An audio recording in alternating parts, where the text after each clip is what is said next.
Opinion: the biggest job engine is breaking down why AI is exposing fragility of India's white-collar economy. In the past 2 years, Tata Consultancy Services (TCS), India's largest IT services firm, has quietly let go of over 12,000 employees.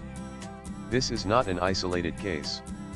From 2023 to 2025, India's top 5 IT companies TCS, Infosys, Wipro, HCL Tech, and Tech Mahindra have cumulatively shed nearly 70,000 jobs, marking a sharp reversal from the hiring frenzy of the COVID era. Despite the relentless PR narrative around AI, digital transformation, and consulting pivot strategies, the truth is now evident: the job engine that powered India's middle class is sputtering.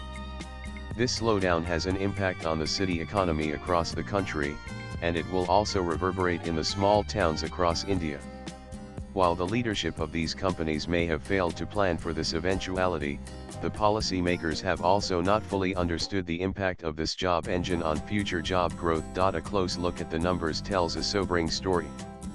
Between FY21 and FY22, during the height of the pandemic, IT companies added employees at a record pace. TCS went from 509,000 to nearly 592,000, adding over 100,000 in a single year. Infosys grew aggressively, peaking at 345,000.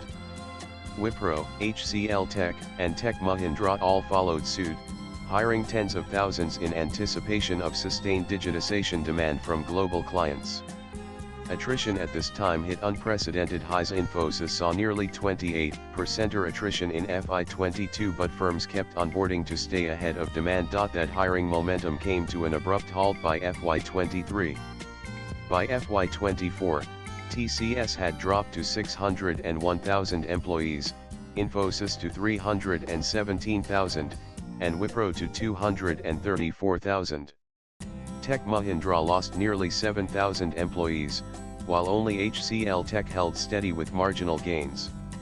FY24 was the first time in almost 2 decades that TCS reported a net reduction in its headcount. In total, across just 2 years, the top 5 firms lost close to 70,000 jobs. Every job in the IT sector creates 812 jobs downstream in the economy.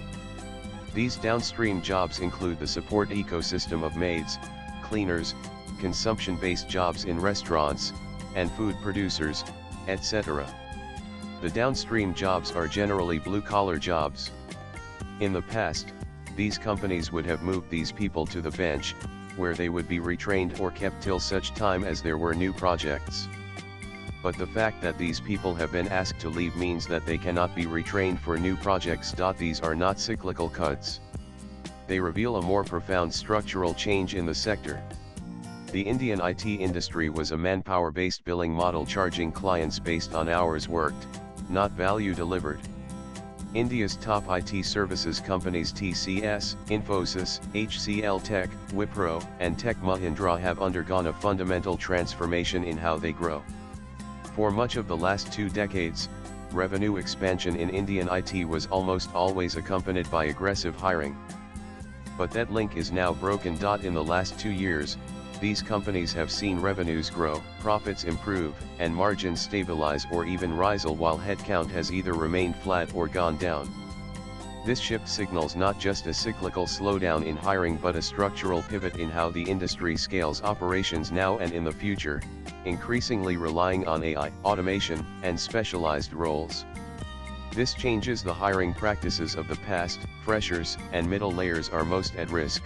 Now. TCS grew its revenues by around 3.8% in FY24 to 29.9 billion, while net profit rose by nearly 8%.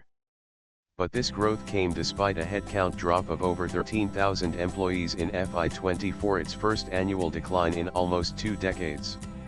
Infosys, similarly, recorded a 7.5% year-on-year growth in revenue in the latest quarter and saw its net profit rise by over 8%. Or even American Samoa, it shed nearly 7,500 employees over the last year. HCL Tech and Wipro saw similar patterns: mild to negative revenue growth, a reduction in employee strength, but gains in operating margins and profitability. Wipro offers a particularly telling case.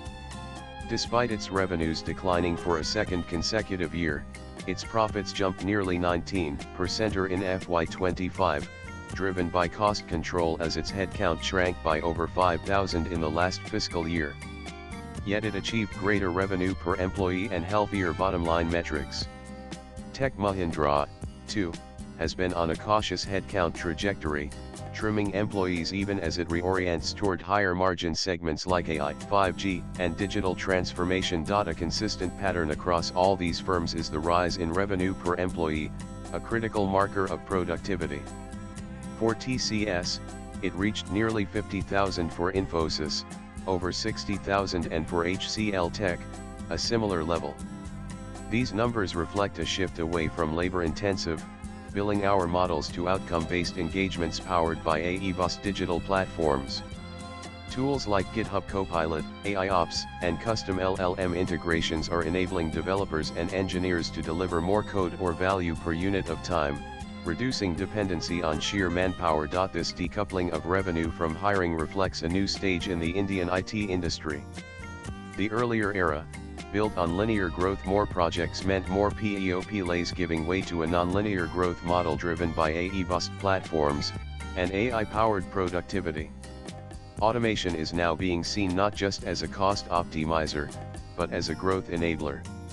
Instead of expanding campuses to onboard thousands of freshers, companies are focusing on hiring only domain specialists and investing in generative-AI productivity tools that amplify the output of smaller teams. This transition has implications far beyond quarterly number. It challenges the traditional model of IT employment as a middle-class engine of job creation. The HR departments that hired aggressively during the COVID boom are now implementing stealth layoffs, forcing voluntary exits, and reducing new hires. Workforce planning has collapsed, and the industry is quietly retreating from campus hiring.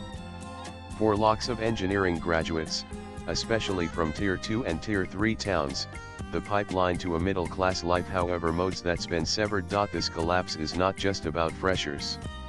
The more dangerous tremor is hitting the middle layers of these organizations, so-called email warriors. These are program managers, delivery leads, support staff, and PMO operatives, roles that primarily involve coordination, documentation, and oversight. With the advent of AI tools that can summarize meetings, auto-generate documentation, write code, and predict bottlenecks, these middle functions are rapidly being automated. These roles may not command headlines like coder layoffs, but their disappearance has far greater impact on urban economies. In cities like Bengaluru, Hyderabad, Chennai, and Gurgaon, this segment forms the backbone of the local economy. They buy flats, pay MEs, send their kids to expensive schools, frequent malls, and invest in SIPs. Their income flows sustain real estate, services, and urban consumption. A significant decline in their numbers, either through layoffs or salary freeze, will create a cascading impact on local economies. Already, reports from Bengaluru's real estate sector show growing inventory in mid-tier housing and rising defaults in rental agreements by IT tenants. The ripple effect is real. Now, many are pinning hopes on the GCCs to absorb the displaced workforce. But that's a dangerous illusion. GCCs are leaner, more automated, and far less sensitive to domestic job sentiments. They will adopt AI faster and fire without warning because they don't depend on India for market perception, only cost arbitrage. If IT firms were the soft landings of the past, GCCs are likely to be the first to implement hard pivots. What makes this more worrying is the government's lack of recognition of the problem. White-collar job losses don't show up in unemployment data. EPFO additions still show positives because of lag and contractual workers. There is no granular metric to track job loss in mid-tier urban tech roles. Policymakers continue to peddle a fantasy of AI creating lakhs of jobs.